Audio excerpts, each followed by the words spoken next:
Jedyną atrakcją poza jedzeniem i piciem to była możliwość palenia papierosów. Podczas wizyty Jan Paweł II podróżował naszym samolotem. Ta praca jest dla ludzi, którzy potrafią być empatyczni. Jak to jest spędzić prawie 50 lat na pokładach samolotów? Czy pasja do lotnictwa przechodzi z pokolenia na pokolenie? Cześć, mam na imię Bogusia i dzisiaj odwiedzimy emerytowanego szefa pokładu, pana Jerzego Konopalskiego.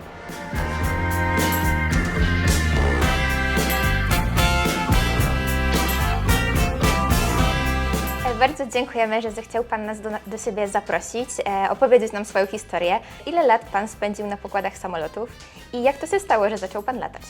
To już było ponad pół wieku temu, jak rozpocząłem pracę w Polskich Liniach Lotniczych LOT. Chciałem pracować w dziale handlowym, w locie. Czekałem miesiąc, drugi, trzeci, nie było żadnego wolnego etatu. I wtedy szef kadr powiedział do mnie: Panie Jurku, tyle Pan czeka, od stycznia zaczynamy kurs personelu pokładowego i proszę rozważyć to, zahaczy się Pan, później będzie łatwiej w ramach przedsiębiorstwa przejść, bo już etat Pan będzie miał. Skończyłem kurs i zacząłem latać. Pierwszy swój lot wykonałem 1 kwietnia 1972 roku. A czy miał Pan swój ulubiony typ samolotu? Może taki, na którym się najlepiej pracowało, albo taki, który zabierał ulubione miejsca?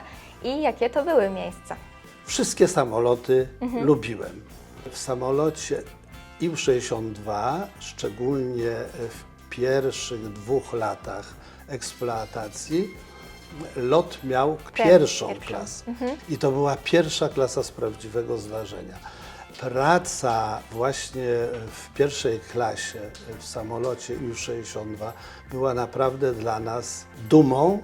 Też był drugi powód, dla jakiego IL-62 nie mógł być nielubiany, no to trasy, które obsługiwał, trasy głównie czarterowe. Ale i rejsowe, bo każdy wylot do Stanów Zjednoczonych czy do Kanady, do takich miast jak Nowy Jork, Chicago, Montreal, Toronto, Boston, to się łączyło i kojarzyło z czymś nieprawdopodobnie przyjemnym, nieprawdopodobnie ciekawym. Spędził Pan prawie 49 lat na pokładzie. To jest bardzo dużo czasu, więc zapewne bardzo też zmienił się serwis pokładowy na przestrzeni tych lat.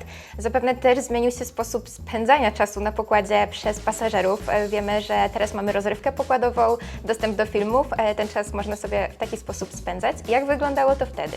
Swego czasu jedyną atrakcją poza jedzeniem i piciem to była możliwość palenia papierosów. Były ostatnie rzędy wydzielone, gdzie można było palić. Samoloty rosyjskie zostawały zastępowane przez amerykańskie Boeingi Boeing 737, 67, później Dreamliner. Wygoda, komfort pasażerów w tych samolotach zdecydowanie się polepszył. Serwis pozostał na bardzo przyzwoitym poziomie, ale już nie było tych polskich szynek, wspaniałych kiełbas i tego rodzaju frykasów z kuchni polskiej. W ubiegłym roku zmieniliśmy elementy umundurowania, takie jak apaszki, poszetki i krawaty.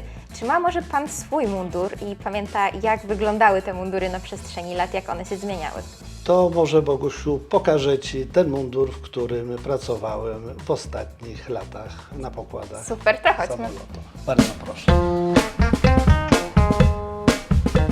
Widzę, że tutaj mundur jest bardzo podobny do tego, jaki mamy obecnie, a taką główną zmieniającą się częścią jest krawat. Czy zawsze tak było, że właśnie to krawat był takim wybijającym się, wyróżniającym elementem?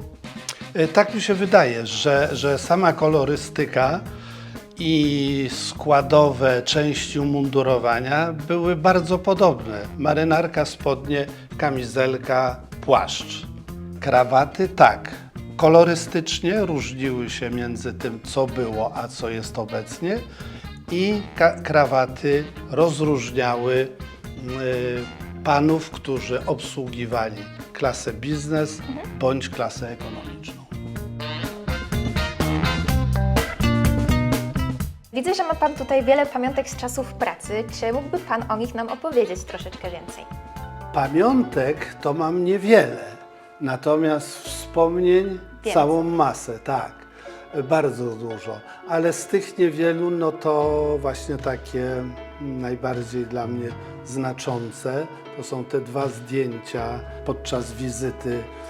Jan Paweł II podróżował naszym samolotem. Miałem ten zaszczyt i przyjemność być w załodze. Tu na tym drugim zdjęciu jest właśnie cała już załoga. Odznaka lotowska z 3 diamentami.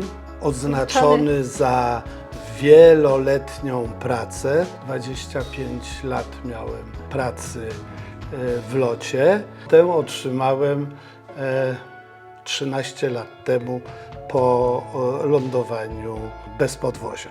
Tu oczywiście też medal związany z tymże lądowaniem. To jest medal Krzyż Kawalerski Odrodzenia Polski. Widzimy, że u Pana w domu jest tutaj bardzo dużo pamiątek z podróży. Wydaje mi się, że Azja tak zapadła najbardziej w sercu. Czy mam rację? Zdecydowanie tak. Figurki głównie pochodzą z krajów azjatyckich, czyli Tajlandia, Chiny. Daleki Wschód był zawsze dla nas bardzo atrakcyjny. Wspomniał Pan, że Pana tata latał, Pana siostra latała. Wiemy też, że Pana żona również pracowała jako personel pokładowy, a obecnie Pana syn lata w polskich liniach lotniczych. Czy mieliście Państwo, Pan i Pana syn, okazję do tego, żeby odbyć wspólny lot jako załoga?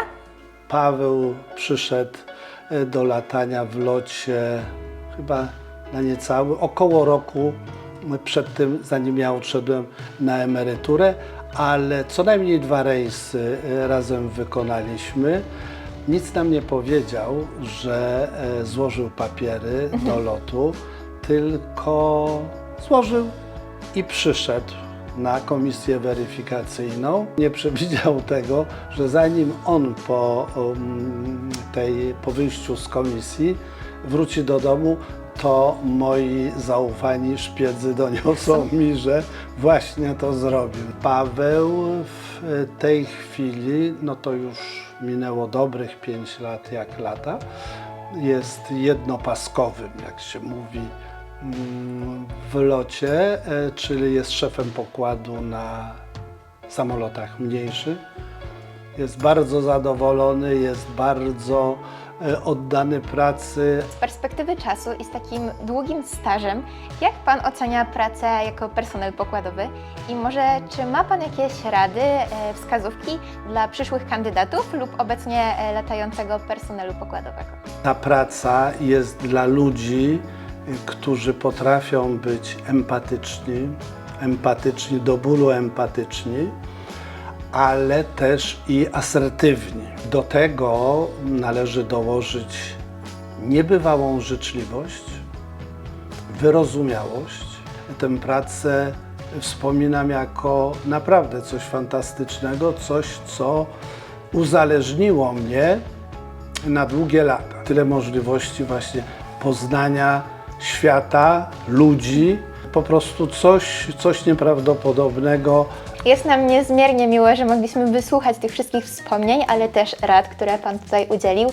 Dziękujemy bardzo za zaproszenie i życzymy wszystkiego dobrego. To ja dziękuję, była to dla mnie naprawdę przyjemność i zaszczyt, że ktoś pamięta nawet jeszcze o takich sobie starych pracownikach jak ja, moja żona, koleżanki i koledzy. Bardzo dziękuję. Jeśli podobał Ci się ten film, koniecznie zasubskrybuj nasz kanał, daj łapkę w górę i skomentuj.